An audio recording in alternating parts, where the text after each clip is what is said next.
company. Can I use it?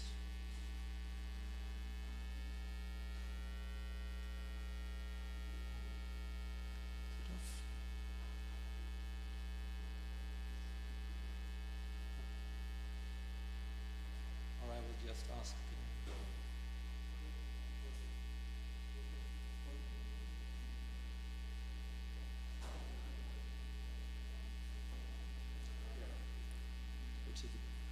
To the right of this. Okay. I also apologize a bit because this is a bit of technical presentation. And it's a bit because of my background, of course, in statistics, quantitative genetics.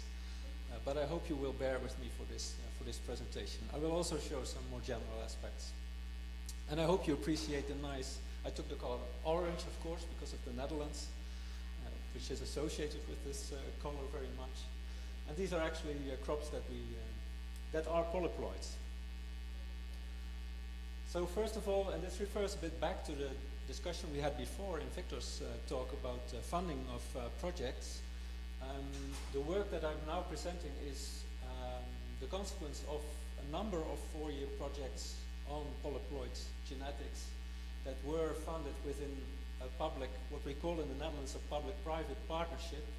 And this was a collaboration between Wageningen University, Wageningen Research, and the Dutch top sector on horticulture and propagation materials, together with breeding companies. And the breeding companies, they actually fund 50% of these projects, and the Dutch government, through the top sector, provides the other 50%. Additionally, there were also in-kind contributions of the companies in terms of plant material, genotyping that they did for us, phenotyping that they do for us, and sometimes also direct personnel input of the companies themselves.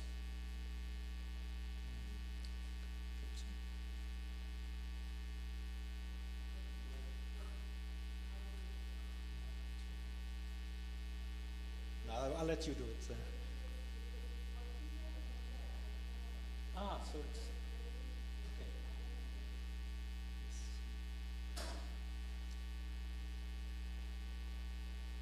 Maybe I will just let you do it. It's safer, probably.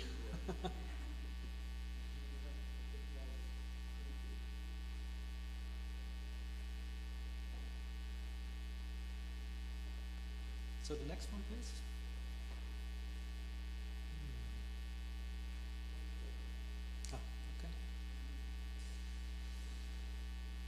So we work with a number of different companies, and it's beneficial to our project because they bring in different crops, they bring in different situations.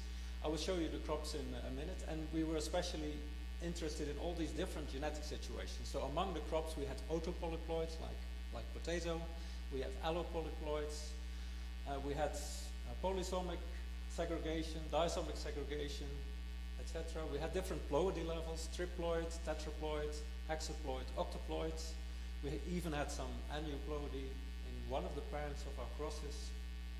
We had crops that allowed selfing, but most of our crops were cross-pollinated. Some of the crops had already available a reference DNA sequence.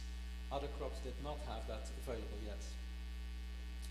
And the populations were usually F1s of heterozygous parents. There should be an S at the end, heterozygous parents. And in some cases we had multi-parental populations, so multiple crosses with shared parents. So this is an example of the crops we worked on. So potato, strawberry, a lot of ornamentals actually. Alfalfa was also present, and as a vegetable also leek. So a wide variety of crops and genetic situations. And the goals in these projects were mostly at the level of methods, developing methods for genetic analysis in these crops. And this is not that straightforward, including the software to do these kind of analyses.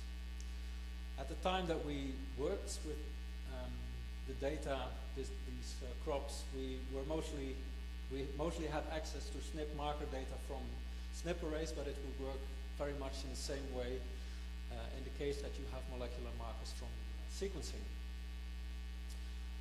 For most of the crops we had F1 progeny, so the direct progenies of a single cross, a biparental cross, because most of these crops were out-crossing, so the parents were already heterozygous, and you can study the segregation in the immediate progeny of that cross. And we allowed for a variety of genetic scenarios. And important in this project, because of the funding by the companies, was that what we developed in terms of methods would be transferable to the companies, so that the companies could also use the same type of methods within their the context of their breeding programs.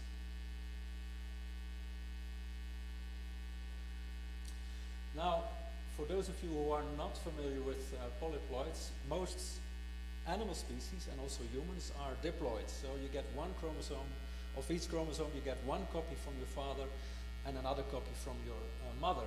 That's true also for most plants, but there are also plants that are more complex in the sense that they have more than 2 copies of every chromosome. So for example, 4 copies, a tetraploid, 6 copies, a hexaploid, or 8 copies in the case of strawberry, and octoploids. And we were just talking about sugarcane, which is a terrible polyploid because it has varying ploidy levels and often more than 8.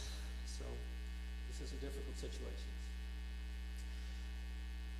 The consequences for genetic analysis is that in a diploid that's fairly straightforward. You can at most have 2 copies of an allele at a certain position on the chromosome. So if we have the possibility of a nucleotide A or a nucleotide C, we can have a homozygous A, double A, we can have the homozygous double C, or we can have the heterozygous AC. In the case of a polyploid, we have to start counting the numbers of each of these alleles. So if we have an AC polymorphism, we can have, well, 0 A's up to 4 A's for a tetraploid, or 0 A's up to 6 A's for a hexaploid. So we are interested in the dosages of the alleles. How many copies do you have? And here I have the example for a tetraploid. And I indicate the names that we use to differentiate between these dosages. So I'm looking here at the red allele, which is the A allele in my example. And if we don't have any red, we call this a nulliplex, so 0, null.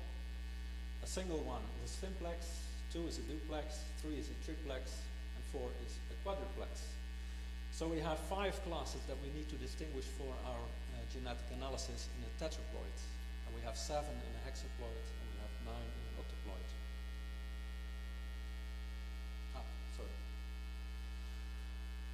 But then you have to realize that we look at the progeny of a cross. So we don't have only a dosage of one of the parents, we have to deal with the dosage of the first parent, but also of the second parent. So we have to consider all the possible combinations of dosages that we have in a particular cross. And here on the left, I outlined all these different possibilities. So this one would be triplex times quadruplex, or triplex times nulliplex, or simplex times quadruplex. But they are all genetically the same as a simplex times nulliplex. So we convert these types to the most simple version that has the same genetic consequences in the progeny. And by doing this, we came to 9 basic types that we need in order to do our genetic analysis. So this is already way more complex than you would have in a diploid, as you realize. Then in some of the crops that we work with, we have also to consider different possible ways of pairing. If you have a tetraploid, then it's possible that the pairing is always in 2 pairs of 2. And we call this bivalence. So bivalents are pairing. That also has consequences for genetic analysis, because you can have crossovers, recombination, only between the 2 chromosomes that are aligned during meiosis, so that are pairing. So in this case, we would only consider crossovers between these green ones or between these purple ones. The point is that we don't know beforehand, we cannot see this. So we have to deduce it from the results in the progeny. The other possibility is that we have all 4 chromosomes lining up during meiosis, and this has as a consequence that we could have crossovers between any of the 4 chromosomes, and not just 2 by 2. So this is another possibility.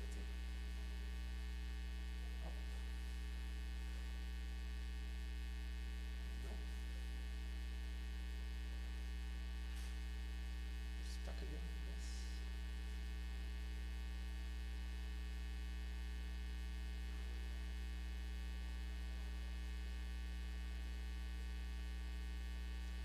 So I'm showing all these things, of course, to impress you that it's really very complex in a polyploid.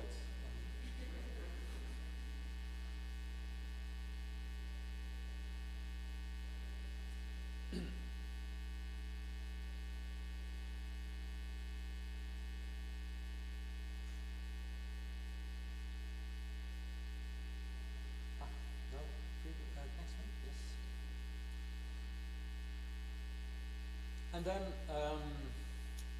in some of the crops that we were dealing with, we didn't know the pairing behavior. So we did have expectations, but it's not always that clear. And also what you expect is not always the case. If we consider autopolyploids, so they are from a copying event of the same genome, so the same genome has been copied, then we would expect non-preferential pairing. So you can have pairing between any of the homologous chromosomes. We also know species that are allopolyploids that were derived from crosses between related species but different species, so not a copy of the same species. And there you would expect that only the chromosomes within the same subgenome would align and recombine. However, there are also situations in between. So we could have situations where we have a kind of preferential pairing. So it's not like the same 2 chromosomes are always pairing. It's also not that it's totally random among all the 4 chromosomes, but there is a little bit of a tendency of some chromosomes to pair more often together than another set. So this is also still a possibility. And then there's one particular feature of autopolyploids that we sometimes have to deal with, and which occurs only when you have these kind of structures where all chromosomes are aligned and you can have multiple crossovers between different chromosomes. And that has the strange effect that, for example, an allele that seems to be present only once in a particular cross, like the big A in this case, can still give 2 copies of that same allele in some of the progeny. And this is a pretty rare event because it needs particular orientation of this multivalent structure in meiosis. But this can happen. So you think from such a cross with a single copy, you can at most have one big A allele in the progeny, but sometimes you will find 2 alleles. And that is because in meiosis you first have a doubling of the chromosome and then 2 reductions. Because of this, it's actually possible to get these 2 alleles together in the same progeny. We also saw that in our data, because this is an example of an Excel file with the scores in a potato progeny. And here I have the progeny individuals in the columns, and I have the markers in the rows. And I ordered the markers according to their position on the linkage map. And these were all markers that were supposed to be simplex binuliplex, so where there was at most one of the big A allele in one of the parents. And still we see here some regions in which we have for certain individuals a series of markers that have 2 copies of the allele. So this is a very clear example of double reduction in that particular individual of the progeny for a region on the genome, not just for a single marker, then it could be an error, but for a series of linked markers on the same position. And well, to make matters worse, if we consider more than a single allele, so if suppose we would have other types of markers that are multi-allelic, then in a tetraploid by tetraploid cross, you would have all these different possibilities. So even for a single locus, you would have 36 possible combinations. And then I'm not even taking into account double reduction, because then we would have 100 possibilities in this case. So I hope you're enough impressed now by the complexity of polyploids. So let's go to the development of the software. The steps in these projects were that we wanted to, well, first of all, we needed to find a way to do the dosage scorings of the SNP alleles, and also, well, including some quality filtering, etc., etc.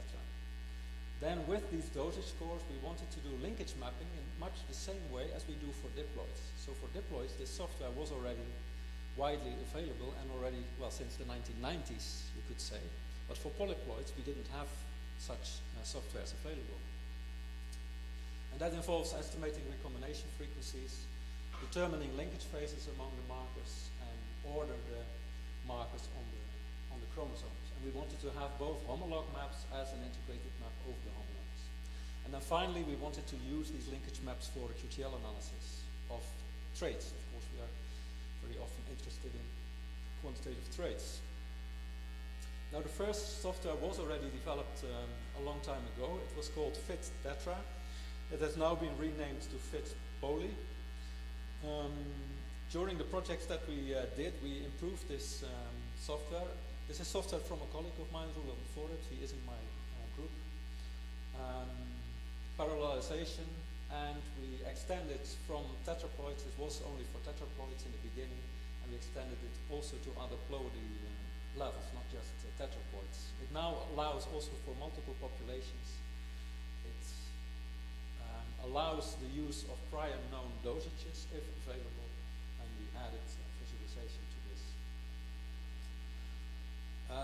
I mentioned quality controls. That's very necessary in our pipeline.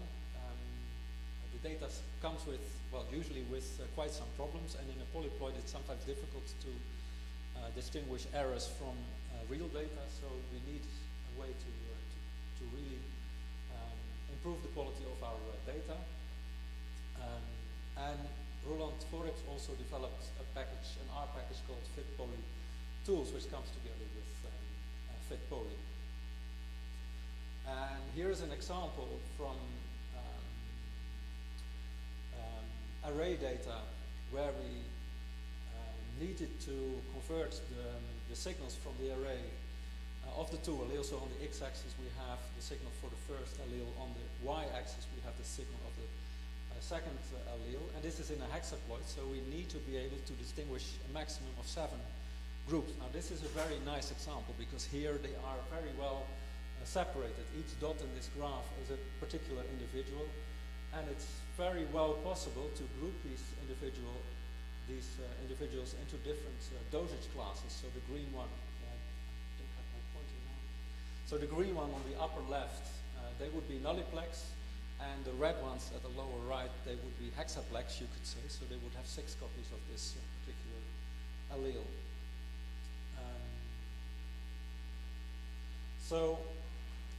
What all these packages do is they turn the array software output into dosage scores.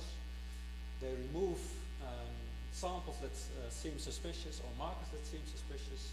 Some other quality checks are also done. For example, the segregation in the progeny is checked against the dosages that the parents have, because they should be in agreement with each other. So only allowed dosages in the progeny considering the dosages of the parents. We test and correct sometimes dosages. We have visualization. If we have multiple probes that target the same SNP, then we compare them and we merge them, so we improve the data by doing that. And then we generate outputs to other data files that we use in mapping. Now, linkage mapping at the start of our projects, we used software that was meant for diploids. So we very often work with the software JoinMap, a commercial package. But for polyploids, you could only, in that case, use the simplex nulliplex markers, and that would give us some nice output for the individual homologs, but it would not allow us to integrate maps across these homologous chromosomes. And then I wrote a number of procedures in R to estimate recombinations also for the other marker types. And We added these manually, but of course that was not very doable for large data sets, so finally we had to develop software in order to enable us to do this. And then I was so fortunate that I had a PhD student who was very interested in all these kind of complexities in polyploids, Peter Berg, and he developed a package called PolyMapR, an R package that covers the entire mapping process for polyploids, and it does tetraploids and it does also hexaploids. And we have published a paper on chrysanthemum, which is a hexaploid in theoretical and applied genetics in 2017, resulting from this work. And here also we do some quality checks, so sometimes we have the same individual twice, or markers with a lot of missing values, and we remove these.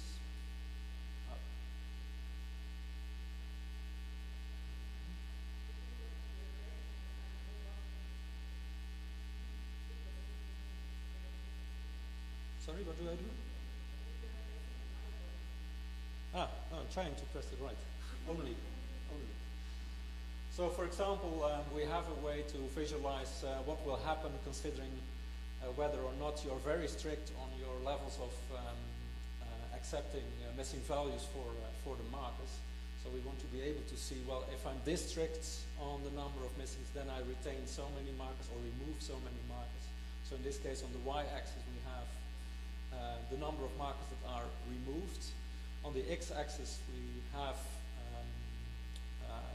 the value for how strict we are on our missing value rates. So here you can see that if we become more and more strict, we lose more and more markers. So you want to find some balance between the quality of the data and the number of markers that are removed. Then we cluster the most simple type of markers, these simplex and nuliplex markers, into homologs and chromosomes. And then we add the other types of markers, and they also help us to resolve some clustering problems. So the assignment to different chromosomes. This is actually an example from chrysanthemum again, so a hexaploid, and this shows the number of markers that went to, these are the numbers of, the cluster numbers, these are not the numbers of markers that go into a certain chromosome, and so the big group is the set of 6, preferably, sometimes they are 5, we didn't find back all the homologous chromosomes.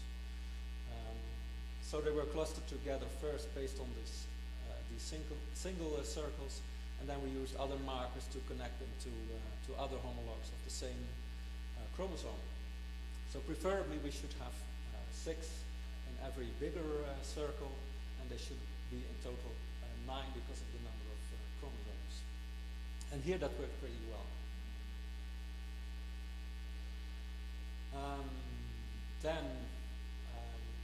For tetraploids and hexaploids, we allow for preferential pairing, for different levels of preferential pairing, and we can also estimate how much preferential pairing we have. We make estimators for the recombination frequency between all marker types, so between all combinations of dosages. And we make both the separate homolog maps, so per single chromosome, but also the integrated maps across the copies of the chromosomes. And this is based on software that was developed by Catherine Preedy and Christine Hackett from Scotland in 2016. And this is an example of the visualization of their procedure. So what they do is they create two-dimensional plots of all the markers, and then they fit, they use a smooth fitting of a line through these markers, because the chromosome has to be a linear ordering of the markers, and this will give an approximate order of the markers. You see also that it's not flawless, of course, and that, well, a lot of markers are in close proximity of each other, so you could easily have mistakes there as well. And it also shows you markers that are really difficult to position on the chromosome, so outliers that you maybe want to remove before you publish your linkage map. And this is the final result. This is again an example of chrysanthemum, so a hexaploid with the 9 chromosomes, different marker types, and also it shows very much the density of the markers. So for us, this was a very good result for this procedure that we used, and that which finally led to this integrated linkage map of chrysanthemum. In the meantime, we have developed a bit further. So when I mentioned dosages, I told you we work with discrete dosages. So we are really trying to count the number of copies of an allele. So 0 or 1 or 2 or 3 or 4 in the case of a tetraploid. However, sometimes that's not really that clear, or when we use sequencing data, we actually have counts of sequence reads that we need to convert into dosages. And that's not that straightforward. So what we thought was that maybe it was more useful to work with probabilistic dosages. So to allow for, well, kind of intermediates between these dosage classes that we have. Because sometimes you are pretty sure that it's not a nulliplex or a simplex. It should be either a duplex or a triplex. And then we assign probabilities to these possibilities, and then do the mapping with the probabilities of the dosages rather than with the discrete dosages themselves. And that gives us some extra possibility to work with somewhat more messy data, you could say. And we have a publication of this last year. And this has now been integrated in the same software as well. A side project was on correcting genotyping errors, because here we faced kind of the same situation. We had software available which was able to do this very nicely for a diploid, but it didn't work very well for the polyploids. So we are now in the process of publishing a paper which is called, software called Smooth Descent, which allows us to correct genotyping errors. This was also prompted a bit by the sequencing procedure that we were using, because that resulted in more single errors, you could say, so individual errors. The array data was usually pretty good, but the sequencing data was a bit messy. So we needed better tools to correct for genotyping errors resulting from the sequencing.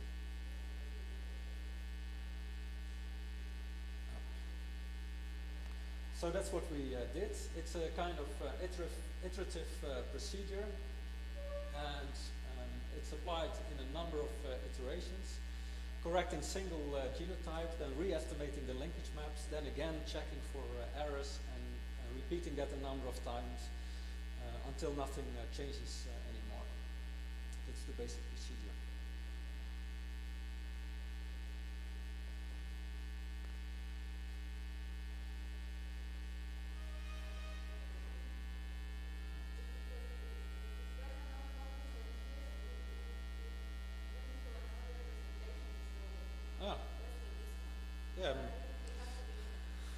Sorry, I have my thumb really on the right arrow. Sorry? Yeah, exactly.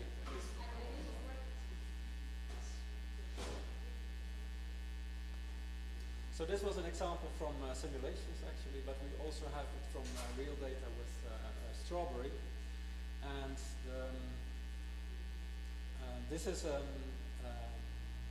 comparison of the physical map, so the sequence and the genetic map. The genetic map is on the y-axis, the physical map is on the x-axis, and we should see a nice sigmoid curve, kind of. And we didn't see that before correcting the data, so these are the ochre points,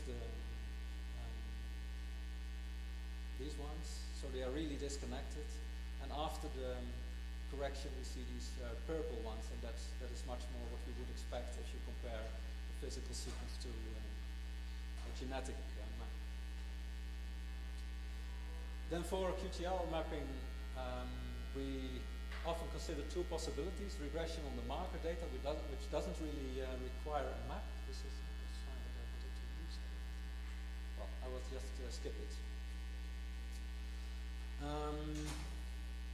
In addition, we have used software from a colleague of ours from Biometris in Wageningen, Xiaozi Zheng.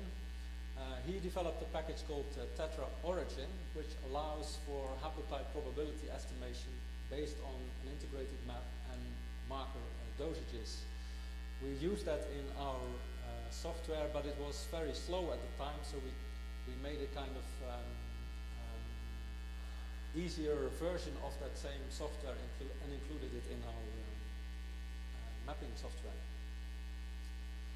For the QTL mapping, we developed the package PolyQTL-R. This is again work of Peter Berg in my group, and it was published last year in Bioinformatics. And what he does is very much the same as what we would do for a diploid. So you do a QTL scan along the genome based on these calculated haplotype probabilities from the previous slide. We calculate a threshold for significance based on a permutation test.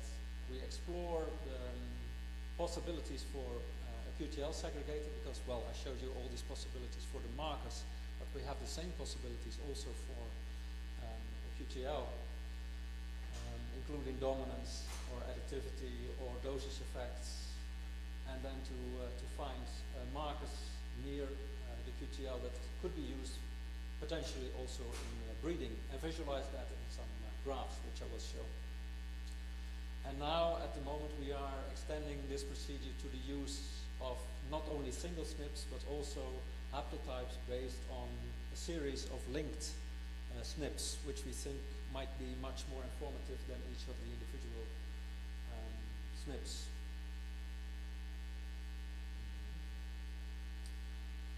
This is an example from a Cutros mapping population, an F1 of a cross, and we did a QTL analysis here. I'm not really sure anymore of the trait, maybe the number of petals. This looks so nice. It's probably the number of petals of the roses.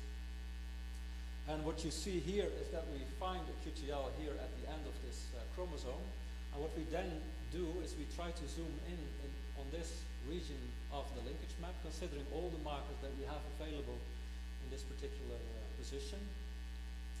Because we have also the homolog maps and not only the integrated map, we can also look at all these marker positions on the individual homologs for a particular individual in the cross. So these are 4 graphs showing in every graph just one individual, and for this one individual, this particular portion of the genome. So here, for example, this individual received homolog 1 and homolog 2 from its mother, and homolog 5 and homolog 8 from its father in this particular region of the genome again. And for this other individual, see again 1 and 2, and 5 and 8 also. In this individual, it's actually not that clear, and there might be evidence for double reduction here, because here what we see is that we have, from the father, we have very clearly homolog 5 and homolog 6 in this portion of the genome. But for the mother, we see that we mostly know that homolog 2 has been transmitted, but there is no real good evidence for the second homolog. So it might be that at the end of this chromosome, we have an event of double reduction occurring in this particular chromosome. And that then in turn would point to multivalent formation for this particular chromosome in the meiosis of this parent. We also plot the individual markers so it also shows what is available in this particular region of the genome, because that will help the breeder maybe to select markers for marker-assisted selection on this particular trait in crosses similar to this one. Then, how am I doing for time? 5 minutes? Then what has been very useful in our project is that we also made software for simulation of populations. And you might think, well, that's not very applied research, but in our case it's really very handy to have this available, because it will help us to explore very different situations and also to compare that what we see in the real data actually can be reproduced in these simulations. The point is also, if we come up with certain measures for quality, it's very difficult to assess them using the real data because we don't know the truth there. In these simulations, we know exactly what we generated, and if we then apply certain checks, then we can evaluate it against what we have actually simulated. So we can improve our tools, our software tools,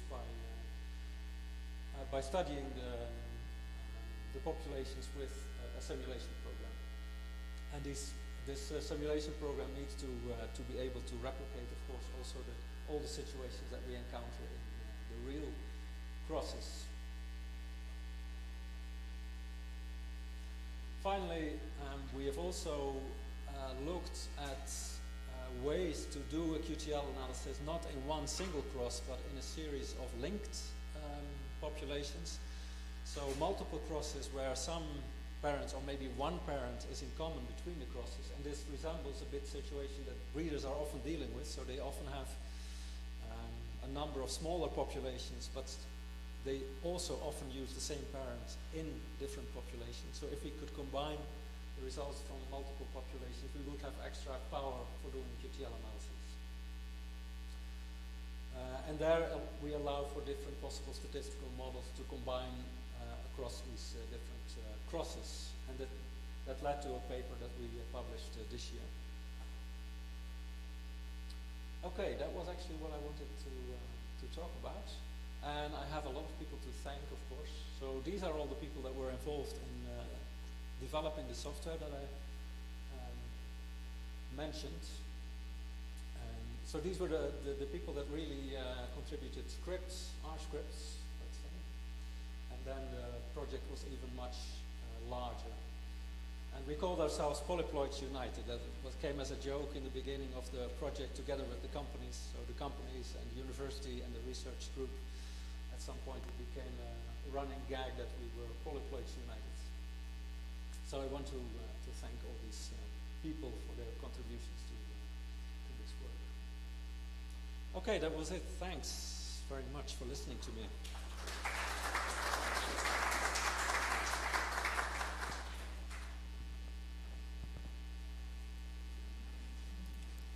So we want to thank Dr. Malipar for his presentation. We have time for one short question. If someone wants to? Yes? Okay.